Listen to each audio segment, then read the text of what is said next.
temple of thy spirit. Let my spirit feel the warmth of your embrace. Let me be a holy habitation where your spirit is pleased to dwell. Oh Lord, I long to know your glory.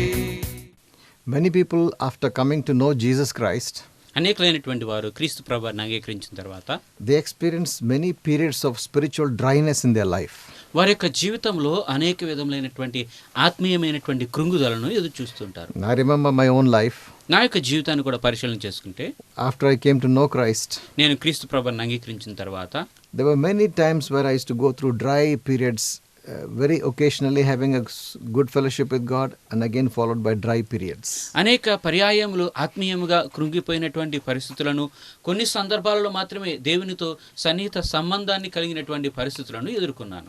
God wants us to enjoy our spiritual life. అయితే మన ఆత్మీయ జీవితాన్ని మనం అనుభవించేటువంటి రీతిగా ఉండాలని దేవుడు అనుకుంటూ And ఉన్నాడు. God wants us to have close, intimate fellowship with Him day by day. అంతేకాకుండా ప్రతిరోజు దేవునితో సన్నిహిత సంబంధాన్ని కలిగి ఉండాలనుకుంటున్నాడు. He wants us to grow in our spiritual walk. అంతేకాకుండా మన ఆత్మీయమైనటువంటి జీవితంలో ఎదగాలని కూడా అనుకుంటూ ఉన్నాడు. But there are many times when we go through long periods of dryness, spiritual dryness. అయితే అనేక పర్యాయములు మన యొక్క జీవితంలో ఎంతో కాలము ఈ యొక్క ఆత్మీయమైనటువంటి కృంగుదలను మనము చూస్తూ ఉంటాము, అనుభవిస్తూ ఉంటాము. And many times we wonder why there's no fun in living and being a Christian.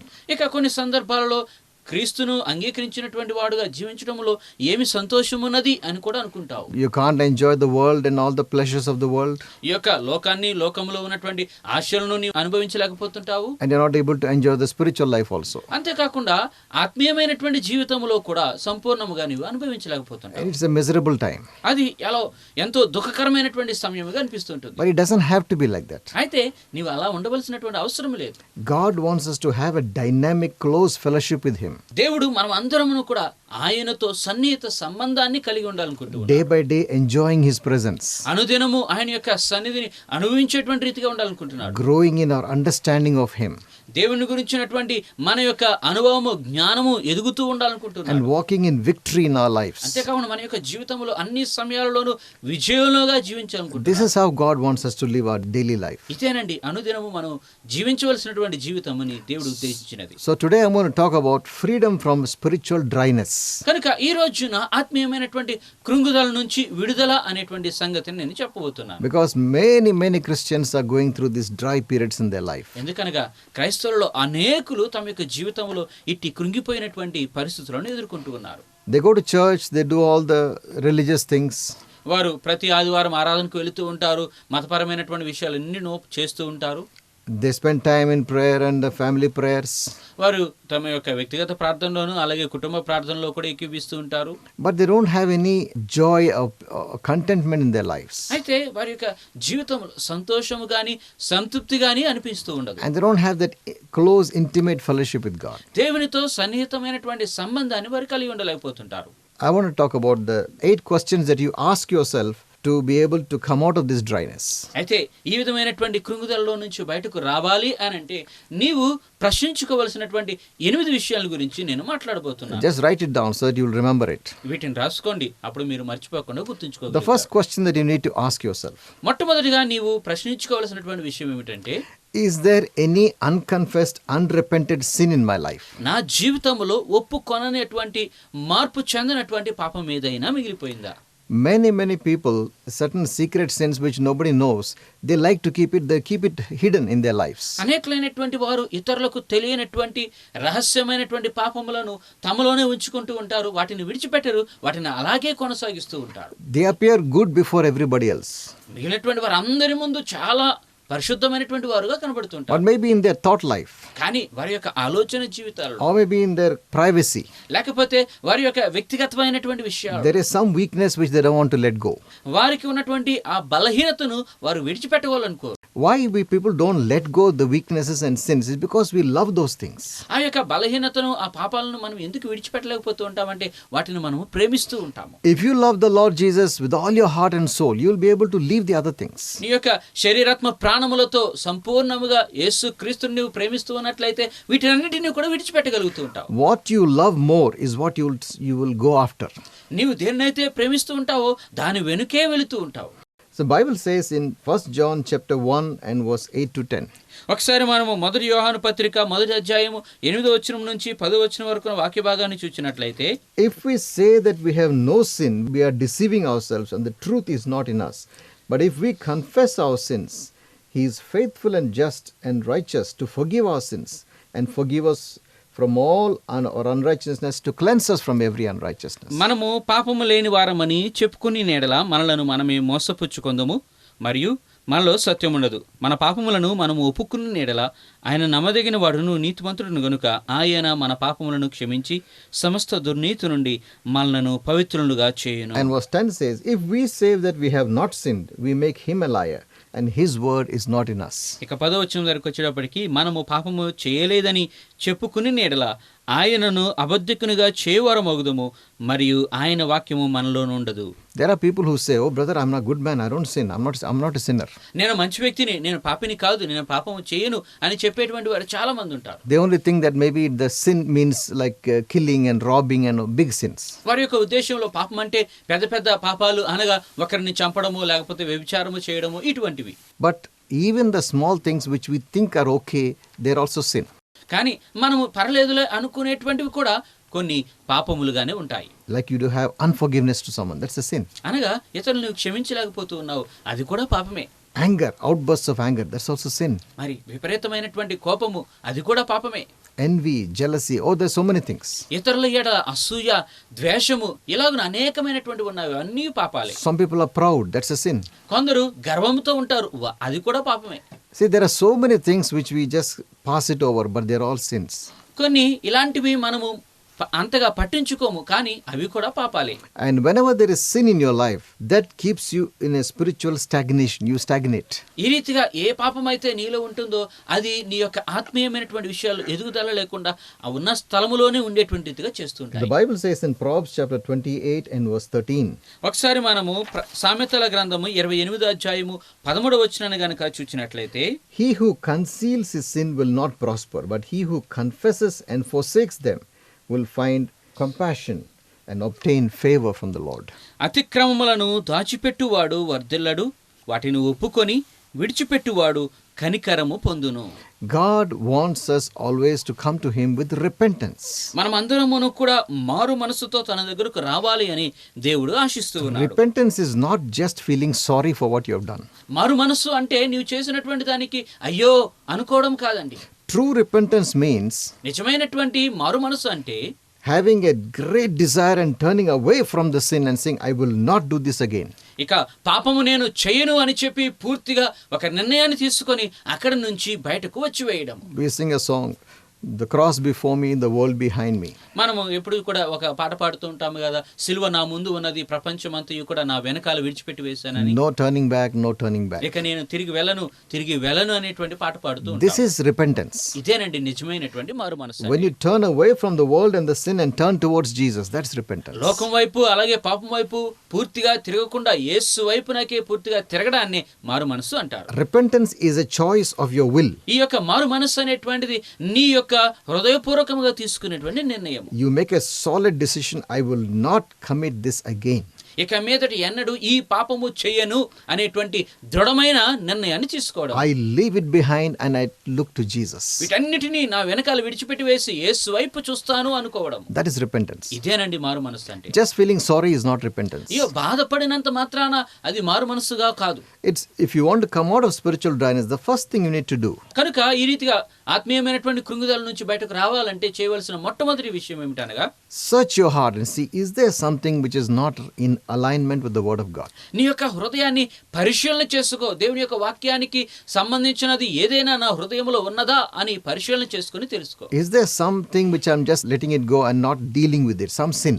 విడిచిపెట్టినటువంటి పాపాలు ఏదైనా నా యొక్క జీవితంలో ఉన్నాయా అని పరిశీలించుకో. Let the Holy Spirit search your heart. పరిశుద్ధాత్మ నీ హృదయాన్ని పరీక్షించని. For the Bible says the spirit of man is the candle of the Lord. దేవుని యొక్క వాక్యములో ఏమని రాయబడుతుందనగా మానవుని యొక్క ఆత్మ దేవుని యొక్క అది కాగడావలే ఉన్నది అని రాయబడుతుంది. So when you ask the Holy Spirit to search you, కనుక పరిశుద్ధాత్మను నీ యొక్క హృదయాన్ని పరిశోధించులాగున నీవు ఎప్పుడైతే అనుకూలిస్తావో the Holy Spirit with your spirit will search your heart and all your mind and your thoughts and everything. నీ యొక్క ఆత్మతో పరిశుద్ధాత్మ కలిసి నీ యొక్క మనస్సును నీ యొక్క ఆలోచనలను నీ యొక్క తలంపులన్నిటినీ కూడా పరీక్షిస్తుంది. And he will put his finger on anything that is not pleasing to him. అప్పుడు ఆయనకు అయిష్టమైనది ఏదైనా ఉన్నట్లయితే దానిని నీకు తెలియచేయిస్తాడు. And he must be willing to say, yes, I will let it go. అప్పుడు ఇక దీనిని నేను చేయను అని చెప్పగలిగేటువంటి నిర్ణయం నీవు ఉండాలి. The problem comes when you love the thing too much, you don't want to let it go. అయితే సమస్య ఎక్కడి నుంచి వస్తుందనగా ఆ యొక్క విషయాలు మనం ఎక్కువగా ప్రేమిస్తుంటాము, వాటిని విడిచిపెట్టడానికి ఇష్టపడము. Some people like to watch all the evil things on the internet.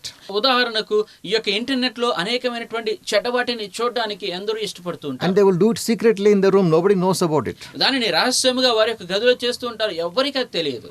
And they say, nobody is seeing me, I'm not hurting anybody. So what is the problem?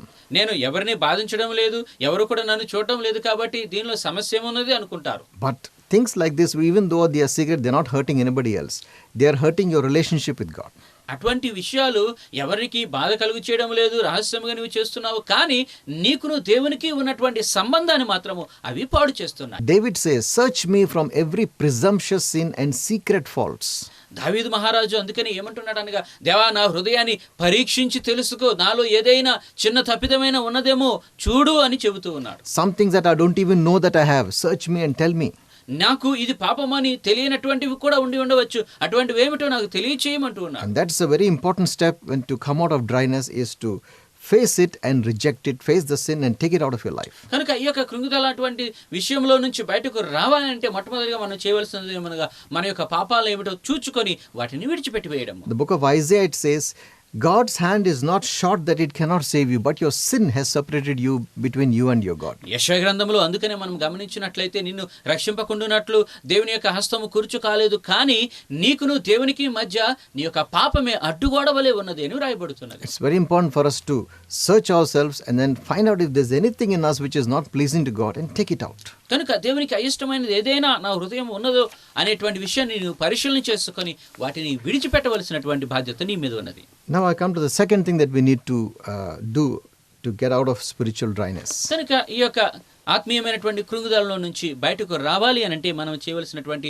లేక ప్రశ్నించుకోవలసినటువంటి రెండో విషయాన్ని గురించి మనం తెలుసుకుందాం. The second question is there anyone that I have hurt or I have offended which I have not set right or restored with that person? ఇక రెండవది ఏమిటి అనగా, ఎవరినైనా నేను బాధ కలిగించిన తర్వాత ఒకరితో ఒకరము సమాధాన పడనటువంటి విషయాలు ఏమైనా ఉన్నాయా అని పరీక్షించుకోవాలి. Many times we do things and people get hurt, and what we do is we just keep quiet for some days. We think that everything will just become quiet. కొన్ని సందర్భాల్లో ఏం చేస్తూ ఉంటామంటే మనం చేసేటువంటి పనులను బట్టి ఇతరులకు బాధ కలిగినప్పుడు కొన్ని రోజులు అలాగే ఊరికే ఉన్నట్లయితే వాటంతటి అవే తొలగిపోతాయి కదా అనుకుంటూ ఉంటాము. We think that if you don't talk about it and you just keep quiet, it will go under the carpet and nobody will see it. వాటిని గురించి మాట్లాడకుండా ఉన్నట్లయితే కొన్ని రోజులకి అవే మాసిపోతాయి కాబట్టి ఎవరు దాన్ని పట్టించుకోరు, ఎవరు దాన్ని గుర్తించుకోరు అనుకుంటాము. We should understand one thing.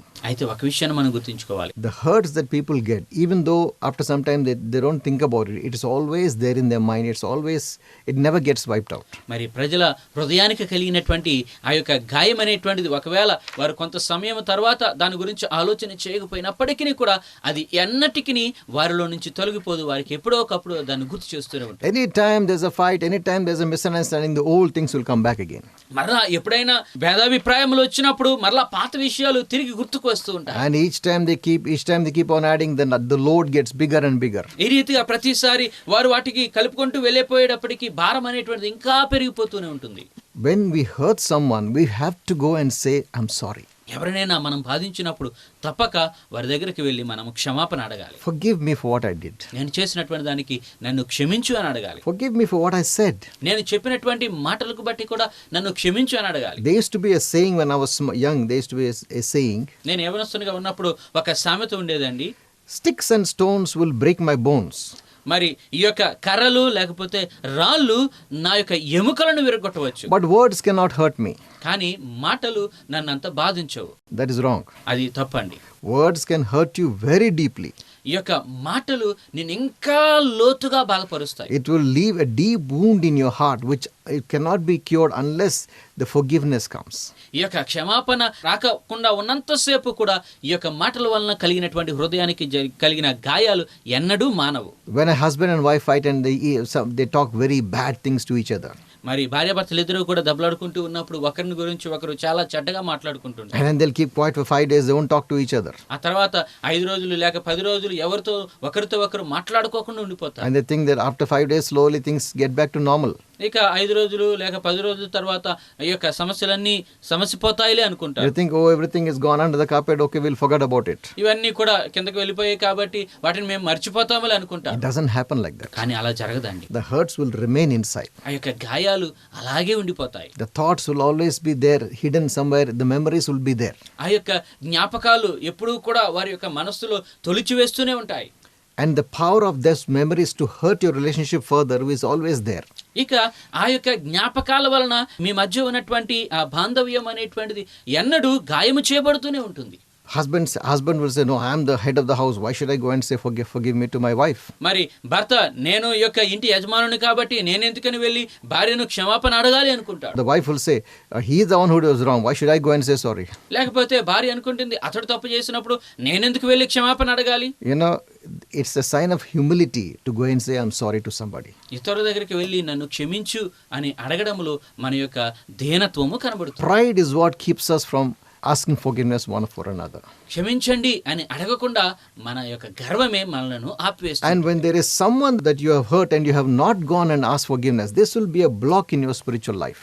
ఎవరైనా నీవు బాధించి వారి దగ్గర నీవు క్షమాపణ అడగపోయినట్లయితే అది నీ యొక్క ఆత్మీయ జీవితానికి కూడా ఒక అడ్డుగోడగా బంధకముగా ఉంటుంది. In Ephesians chapter 4 and verse 32, ఎఫెసీయులకు రాయబడిన పత్రిక 4:32 గనుక మనం చూచినట్లయితే Paul says, అక్కడ పౌలు భక్తుడు ఏమంటున్నాడు అనగా, be kind one to another, tender-hearted, forgiving each other, just as God in Christ has forgiven you. ఒకని ఎడల ఒకడు దయ కలిగి కరుణా హృదయులై క్రీస్తునందు దేవుడు మిమ్మును క్షమించిన ప్రకారము మీరును ఒకరినొకరు క్షమించుడి. There should be nothing in this world that you cannot forgive. నీవు క్షమించలేనటువంటిదంటూ ఏది ఈ లోకంలో లేదు. There should be no instance where you don't ask forgiveness for the wrong you have done. నీవు చేసినటువంటి తప్పిదాలకి క్షమాపణ అడగకూడనటువంటి పరిస్థితి ఒక్కటి కూడా లేదు. Whatever you have done to hurt someone, you have to go to that person and say, I'm sorry for what I have done. ఇతరులను బాధించేటటువంటి రీతిగా నీవు ఏమి చేసినప్పటికీ తప్పక నీవు వారి దగ్గరికి వెళ్ళి క్షమాపణ అడగాలి. If you can't meet that person or you're in a different state, you write a letter and say, I'm sorry. ఒకవేళ మీరిద్దరు కలవలేనంత దూరంలో ఉన్నప్పటికీ కూడా ఒక లెటర్ అయినా వ్రాసి నన్ను క్షమించు అని అడగండి. Give a phone call, give an email, something, and communicate you ask for forgiveness. నీవు ఏదో రీతిగా నేటి కాలంలో ఉన్నటువంటి సదుపాయాలను బట్టి ఒక ఈమెయిల్ ద్వారానో లేకపోతే ఫోన్ చేసో వారిని క్షమాపణ అడగండి. Remember, if you don't ask forgiveness for whatever you have done, it's because you're proud. నీవు చేసినటువంటి దానికి నీవు క్షమాపణ అడగడము లేదు అంటే నీవు గర్వముతో ఉన్నావని గుర్తించు. And God resists the proud, the Bible says, but he gives grace to the humble.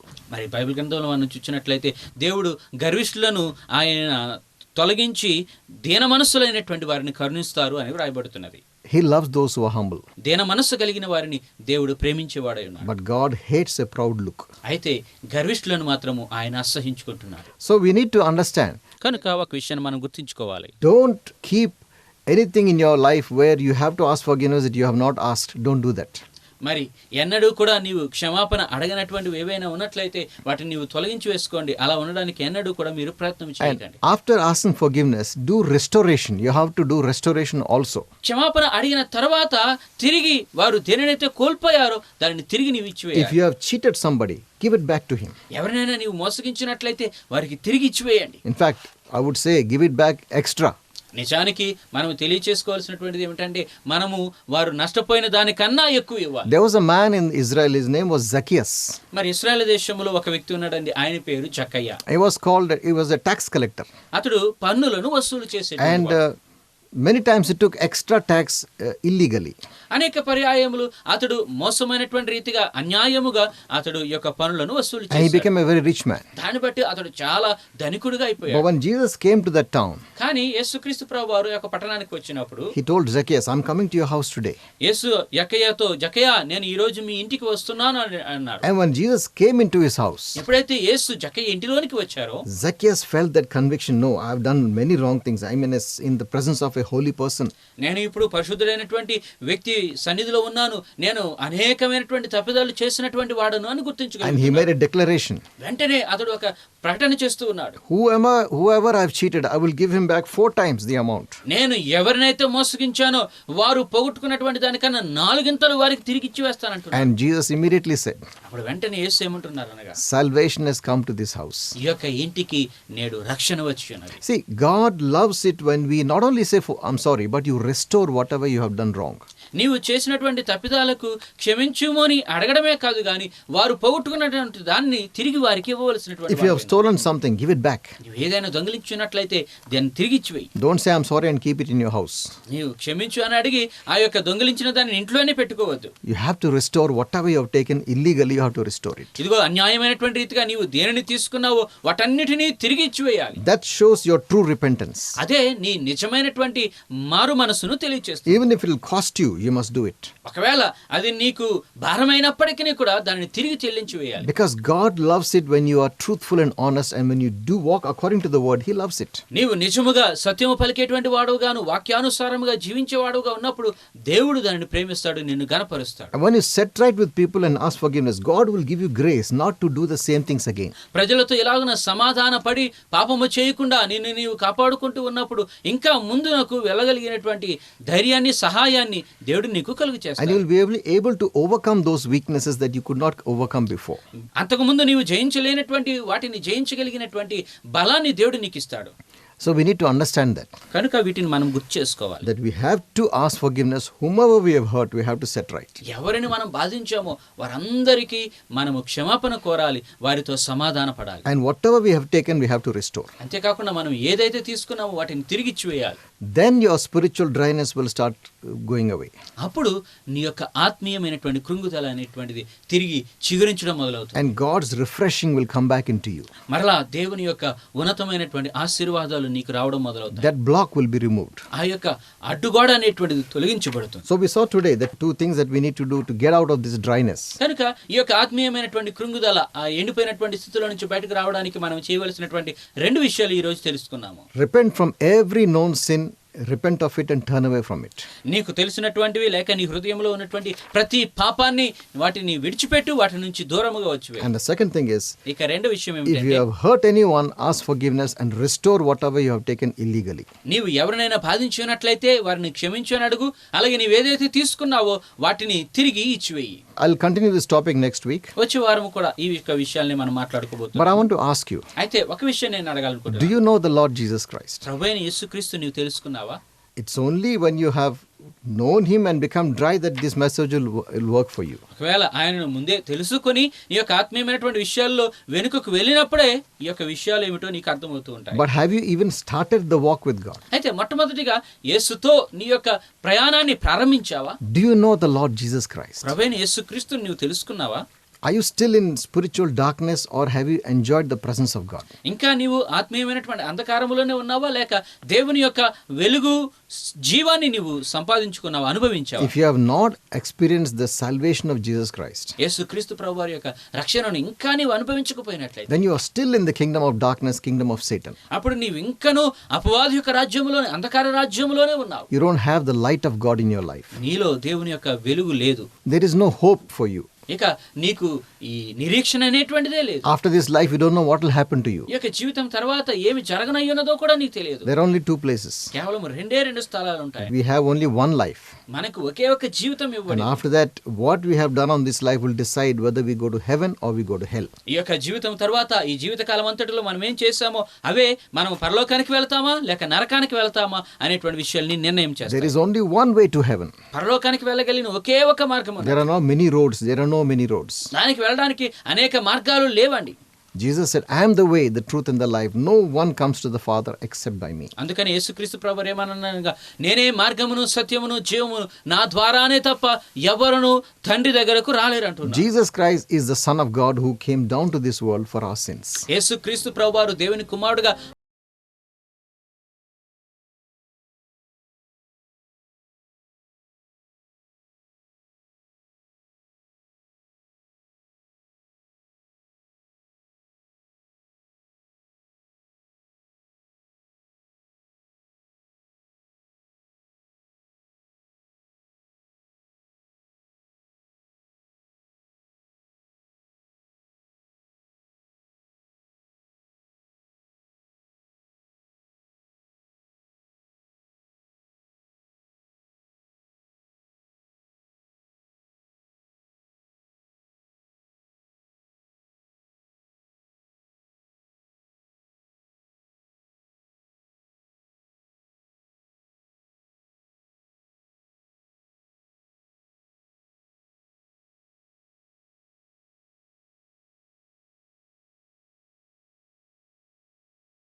Jesus' name. యేసు నామమున ప్రతి అనారోగ్యమును విడిచి పొమ్మని ఆజ్ఞాపిస్తున్నాను. I command cancer to go in Jesus' mighty name. యేసు యొక్క శక్తివంతమైన నామమున క్యాన్సర్ వ్యాధి విడిచి పో అని Heart ఆజ్ఞాపిస్తున్నాను. disease be healed in Jesus' name. యేసు నామమున ప్రతి విధమైనటువంటి గుండె వ్యాధియు స్వస్థపడును గాక అని ప్రకటిస్తున్నాను. Mental illness go in Jesus' name. మానసిక పరమైనటువంటి ప్రతి వ్యాధి యేసు నామమున విడిచి పొమ్మని ఆజ్ఞాపిస్తున్నాను. I break every curse upon your life. మీ జీవితం మీద ఉన్న ప్రతి శాపమును నేను తెంచివేస్తూ I ఉన్నాను. rebuke that spirit of infirmity in Jesus' name. యేసు నామమున ప్రతి విధమైనటువంటి బలహీనపరిచేటువంటి ఆత్మను విడిచి పొమ్మని ఆజ్ఞాపిస్తూ ఉన్నాను. Be healed in Jesus' name. యేసు నామమున ఇప్పుడే మీరు స్వస్థపడండి. In Jesus' name I pray. యేసు నామమున ప్రార్థిస్తూ ఉన్నాను. Amen. Amen. I'll see you next week. వచ్చే వారం తిరిగి కలుసుకుందాం. I'll continue this topic. ఇదే విషయాలు నేను ఇంకా చెప్పబోతూ ఉన్నాను.